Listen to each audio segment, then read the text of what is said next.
coming in practice, or just kind of come out of the blue for you? I guess it just came out of the blue. We're working hard every day in practice, so something that just came about. Just Emmett, follow up on that. Just with what you've been through over the past couple months. I mean, how difficult has all that been? And also, just talk a little bit about kind of what you were able to do out there tonight. Why you were effective. Well, I have a great support group. I'd like to thank my team and my family and the coaches just for helping me through the struggle. Just every day we just getting after it and trying to make better decisions.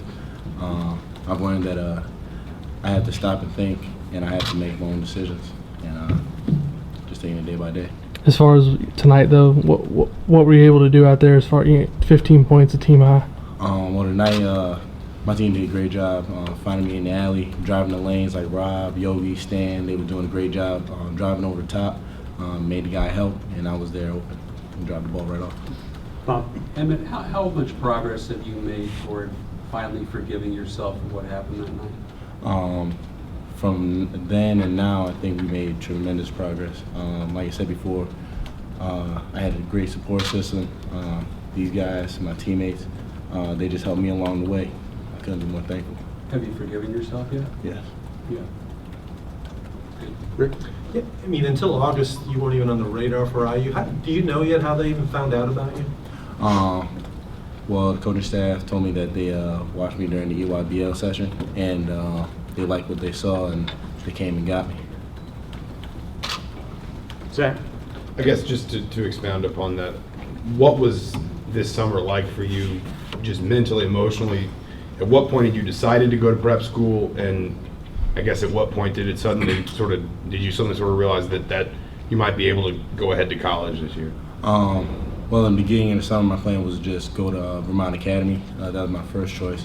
Then towards the end of the session, the coaches, like I said before, the coach from Indiana, they saw me during the sessions, and they liked what they saw. So I was trying to get to a big school like this, going to prep school, so why not go now? Jeff? Hey, Emmitt, in EYBL, you average more blocks per game than fouls per game.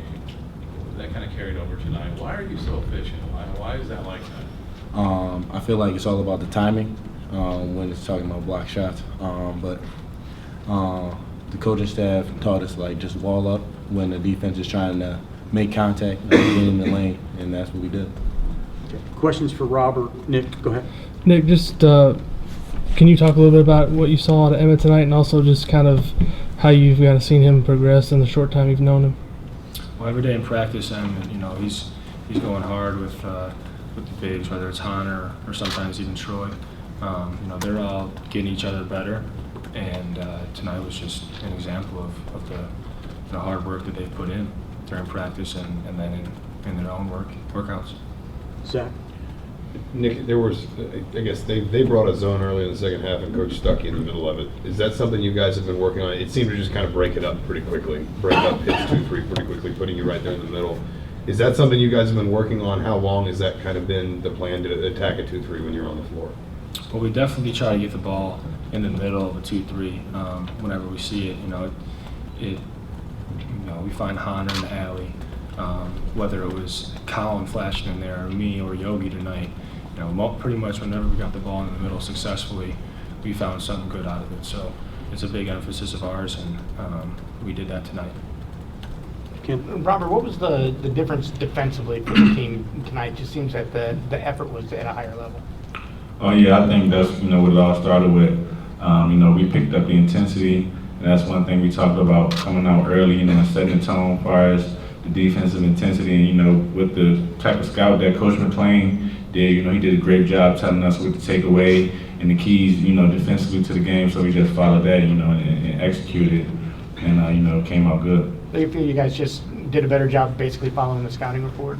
Oh yeah, after, like you said, we had to go back, and reassess our intensity level.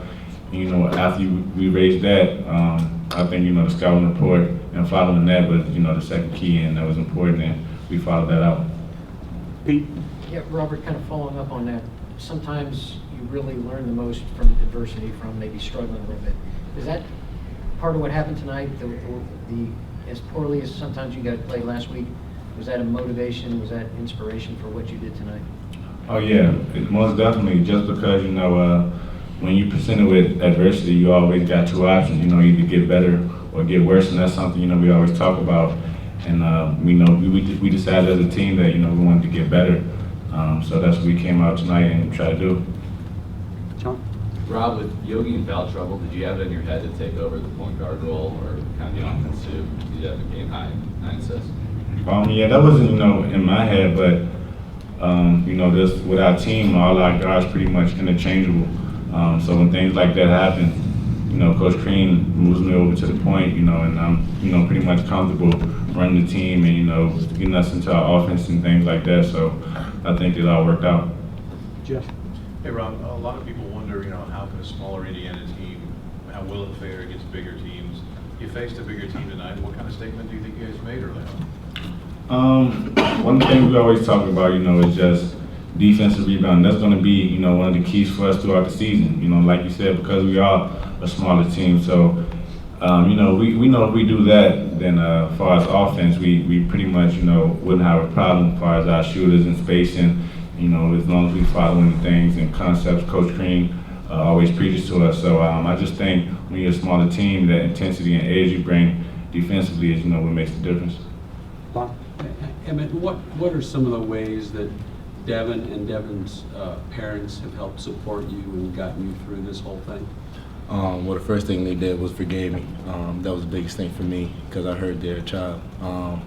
After that, they were just supporting me along the way. They knew I was struggling. They knew I felt bad for what I did, and it changed my life forever. So it was great. Last question, Rick? He wasn't with you guys when you went to Canada, and then you come back and school's about to start and he joins the team. What were your first impressions when Emmitt joined the team and you guys played with him for the first time? Well, I enjoyed Emmitt from the first time I met him. Great kid, great person, and he brings out every single day. And comes from a great family. I met his mom. She's wonderful, and we could really see early that we were just going to have a great teammate, and that was always going to have our backs no matter what situation he was put in. Jeremy, do you have one? Yeah. Go ahead. Just to follow up on what Robert was saying, how much did you feel like tonight was maybe a step forward in terms of maturity and confidence for you guys? Most definitely, we definitely took all of what Coach McClain did in the scouting report to heart, and we followed it very detailed. And at this level, you have to take care of that. You have to make sure make sure guys don't get to the things they want to do. We definitely did that tonight, and we learned that the hard way some other nights, and we got to keep doing that moving forward. Anything else? Go ahead. You guys had a 23-point lead and they got it back down to 10. What has to happen to kind of put teams away and have that killer instinct? Like, what on the court do you guys have to do to put teams away like that? I just think once you get up like that, that's something we always talk about, keeping your foot on the gas and finishing the game, because it's easy to get relaxed and kind of take your foot off the gas. So I think that's the most important thing, keeping the intensity up or even turning it up a notch, so that you don't have that fall off and you continue to expand upon the lead. Okay, thanks guys.